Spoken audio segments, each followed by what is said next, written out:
Hello বন্ধুরা, সবাই কেমন আছো? আশা করি সবাই সুস্থ আছো, ভালো আছো। আমি অনেক অনেক ভালো আছি। তোমাদের জন্য নিয়ে চলে এসেছি আরেকটা নতুন মিনি ব্লগ। আমি আমার বাবার বাড়িতে এসেছি। কালকে তোমাদের সাথে ভিডিওতে শেয়ার করেছিলাম, তো সেখানে ছিলাম, বাড়িতে যাইনি, শ্বশুরবাড়িতে যাইনি। আজকে যাব চলে। তো এখন হচ্ছে বিকেলবেলা। আমরা দুপুরবেলা সবাই একসাথে ঘুমিয়েছিলাম, তো ঘুম থেকে উঠে ফ্রেশ হইনি, জাস্ট বিছনায় বসেছি। তোমাদের সাথে ভাবলাম ভিডিওটা শেয়ার করি। সকাল থেকে কোনো রকম ভিডিও শেয়ার করতে পারিনি, তো সন্ধেবেলা থেকে ভিডিওটা স্টার্ট করলাম। দেখতে পাচ্ছ এখন ঘুম থেকে ওঠার পরে এই যে সমস্ত কিছু নিয়ে বসেছি। মানে এই ব্যাগটার মধ্যে আমি জামা কাপড় এনেছিলাম, কয়েকটা মেয়ের জামা কাপড় বেশি ছিল, তো সেগুলো একটু ভাঁজ করে নেব সুন্দর করে। আর এই যে মেয়েকে লিখতে দেবো, কালকে ওর পরীক্ষা, তো সেই জন্যই আরও বিশেষ করে যাওয়া বাড়িতে, না হলে আজকের দিনটা হয়তো থাকতাম। তো সেই জন্যই চলে যেতে হবে, যেহেতু মেয়ের পরীক্ষা আছে। তো দেখো এখন মেয়েকে অঙ্ক দিয়ে দেবো, ও অঙ্কটা করবে, তারপরে এইদিকে আমি জামা কাপড় গুছাবো, বিছানাটা গুছাবো, আরও যে যে কাজগুলো আছে সেগুলো করব। আমাদের তো ফাস্টফুডের দোকান বাবার বাড়িতে, তো সেখানে আমার মা বাবা দুজনেই দোকানে ব্যস্ত থাকে, সেরকম আর কি আর কাজ করতে পারে না। তো সেজন্য আমি গেলে আমি কিন্তু একটু বিশ্রাম পাই না। অনেকে বাবার বাড়িতে গেলে একটু বিশ্রাম পায়, কিন্তু আমি কিন্তু সেরকম কোনোই বিশ্রাম পাই না। আমাকে গেলে উল্টে কাজ করতেই হয়। সেরকমই ওখানে গেলে সমস্ত কাজই করতে হয়। তাও যেইটুখানি আর কি ছাড় হয়, ওরকম ছাড় হয়, মা কোনো কোনো কাজ করে দেয়। সেরকম একটা কাজ করতে হয় না, কিন্তু ওই বসে থাকার মতন না, যে অনেক বাবার বাড়িতে গেলে অনেকে মেয়েরা বসে থাকে, সেরকম কাজবাজ করতেই হয় না। কিন্তু আমার সেই কপালটা নেই, ওখানে গেলেও আমার কাজ করতে হয়। আমি বলি, মা বলে থাক তোর করতে হবে না, তুই তো সারাদিন করিসই।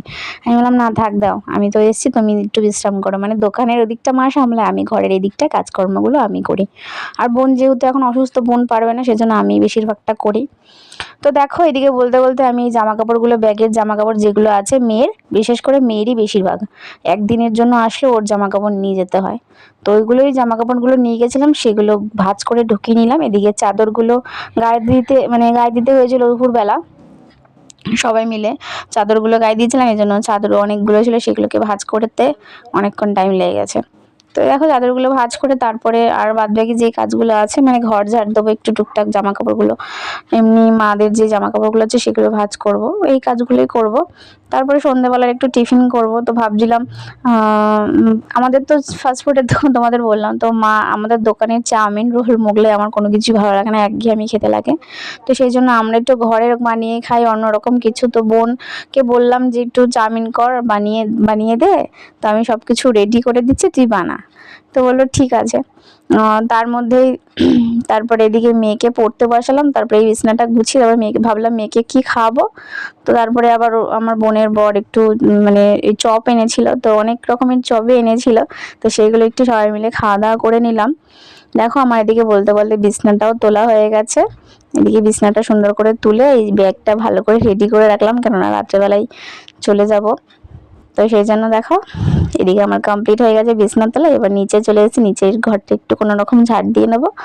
তো ঝাড় দেওয়ার পরে তারপরে কি, ওই যে বললাম তোমাদের চপ এনেছিল সন্ধ্যেবেলা, তো সেই চপেই মানে সবাই মিলে ভাগ করে খেয়েছিলাম। আর অনেক রকমের এনেছিল, ডিমের চপ এনেছিল, লোটে মাছের চপ, তারপরে ভেজিটেবিলের চপ, স্যান্ডউইচ, অনেক রকমের।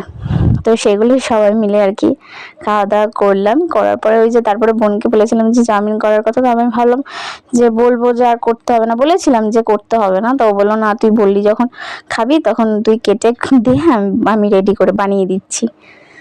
তো দেখো এখন আমরা সবাই মিলে একটু চপ খেয়ে নেবো। আমার বিশেষ করে লোটে মাছের চপ তো খুবই ভালো লাগে, ওটাই বেশি খেয়েছিলাম। তারপরে দেখো ওই চাউমিন করার জন্য একটু গাজর, টমেটো, আদা, কাঁচা লঙ্কা, আলু এগুলো কেটে দিয়েছিলাম। নিরামিষভাবে করবে, কোনো পেঁয়াজ ডিম দেবে না।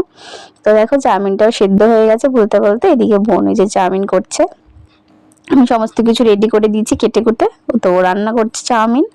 তো চাউমিনটা খেয়ে খাওয়া দাওয়া করে নেবো, সবার প্লেটে বাড়া হয়ে গেছে, বেড়ে নিয়েছি। এবার সবাই মিলে একটু চাউমিন খেয়ে নেবো।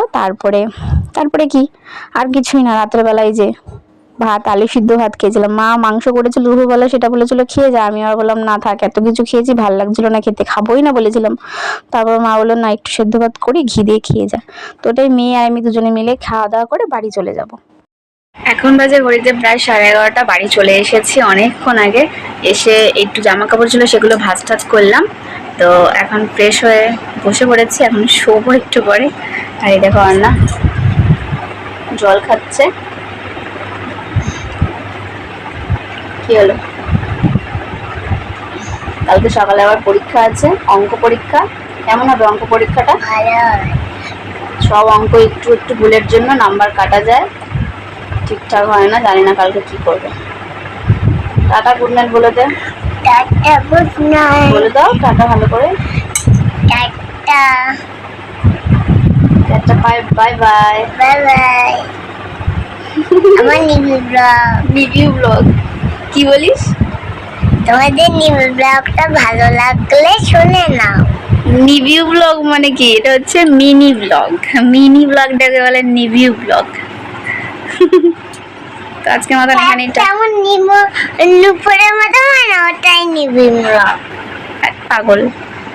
তো আজকের মতন এখানেই শেষ করছি। তোমাদের জন্য নিয়ে আসবো একটা নতুন ব্লগ। তো টাটা গুড নাইট। টাটা।